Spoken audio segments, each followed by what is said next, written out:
우리 아이들 바라볼 때 이런 생각 드실 때 있을 거예요. 왜 이렇게 하기 싫어할까? 조금만 어려워도 왜 바로 포기할까? 그래서 우리는 의지가 약한 건 아닐까? 또 노력이 부족한 건 아닐까? 떠올려 봅니다.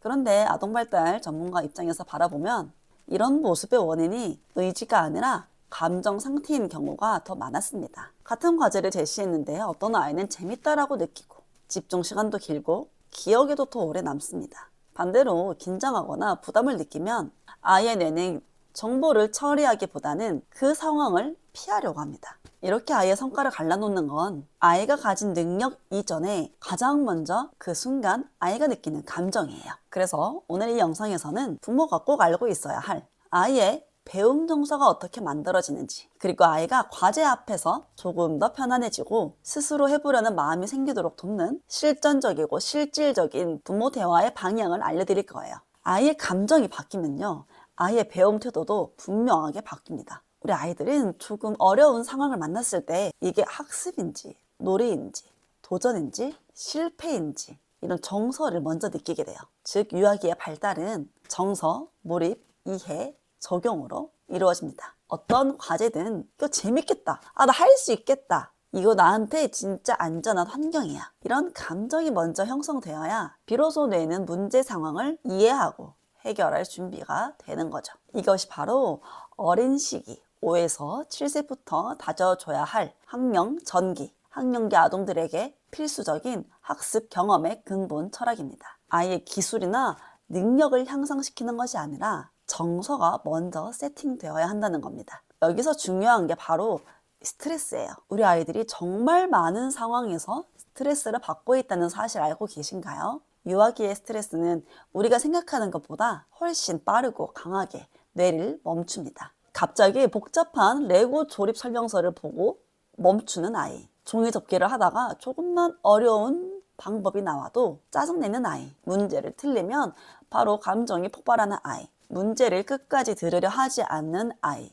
이건 집중력 문제가 아니라 뇌에서 이거 지금 위험해 라고 판단했기 때문이에요. 그래서 아이의 스트레스가 올라가죠. 스트레스가 올라가면 문제 해결력이 떨어지고 작업 기억력이 떨어지고 전두엽의 기능이 꺼집니다. 또 시도해보거나 도전해보려고 하는 그런 행동들이 감소되죠. 즉 아이는 못하는 게 아니라 포기하는 게 아니라 그 순간 뇌가 작동을 멈추는 거예요. 그래서 조금만 새로운 상황이 닥쳐왔을 때 나 하기 싫은데? 나 못하겠는데? 이게 바로 튀어나오는 거예요. 아동발달 전문가 시선에서 많은 아이들을 만나봤을 때 도전력이 강한 아이들의 특징이 있어요. 첫 번째, 낯선 과제가 나와도 긴장하지 않습니다. 두 번째, 설명을 천천히 듣고 상황을 머릿속으로 그려봐요. 또 세 번째, 어떻게 해볼지 스스로 결정합니다. 네 번째, 틀려도 크게 흔들리지 않아요. 다섯 번째는 끝까지 해보려는 힘이 있어요. 이건 타고나기를 머리가 좋게 태어나서가 아니라 정서와 자기조절 기반 능력이 안전하게 세팅되어 있기 때문이에요. 즉 안전하다, 해볼 수 있을 것 같은데 해봐야겠다, 이 과정이 몸에 배어 있는 거죠. 그래서 아이의 정서 기반이 무너지면 이 과정이 통째로 무너지게 되는 거예요. 그래서 저는 보호자들께 늘 강조드립니다. 유아기의 도전 능력은 실제 능력이 발휘되기 이전에 정서 환경이 만들어주는 거라고요. 그래서 부모님들께 또 이렇게 말씀드리기도 합니다. 아이들은 조금 어려운 상황을 만났을 때 그걸 문제로 보기 전에 먼저 정서라는 느낌으로 받아들여요.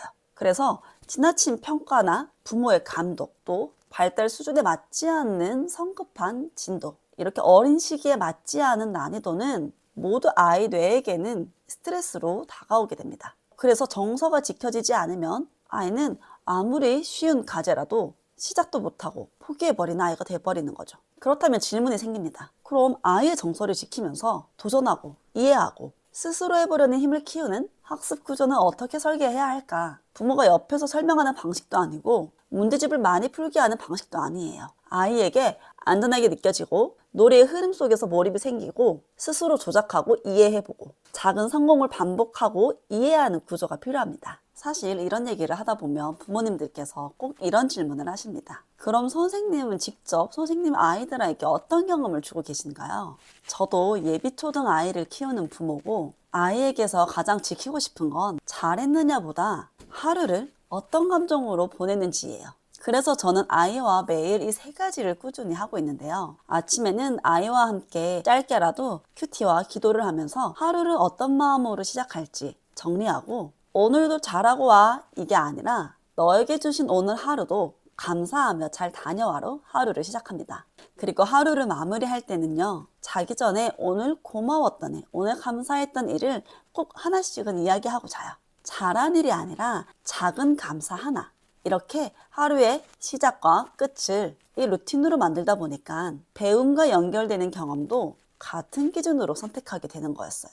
부담 없이 평가받는 느낌이 아니라 스스로 해보고 싶어 하는 구조인지, 그 기준으로 작년부터 제가 부모이자 전문가로서 꾸준히 선택해서 이어오고 있는 게 플립메스입니다. 언뜻 보면 놀이처럼 보이지만 결국엔 사고력 향상과 문제 해결로 이어지는 경험을 저희 아이가 느끼고 있더라고요. 현장에서 아이들을 만나면서 가장 많이 느낀 건 이겁니다. 아이들은 생각보다 훨씬 배우고 싶어 하고 훨씬 스스로 해내고 싶어 한다는 것을요. 그래서 그 마음이 꺼지지 않도록 그 환경을 세팅해 주는 것이 부모이자 어른의 역할이라고 생각합니다. 다음 영상에서는 그 환경을 어떻게 설계할 수 있는지, 현장에서 많은 아이들을 만나면서 느낀 것들을 토대로 저희 아이들에게 사용하고 있는 방법들을 조금 더 자세히 이야기해 보도록 하겠습니다.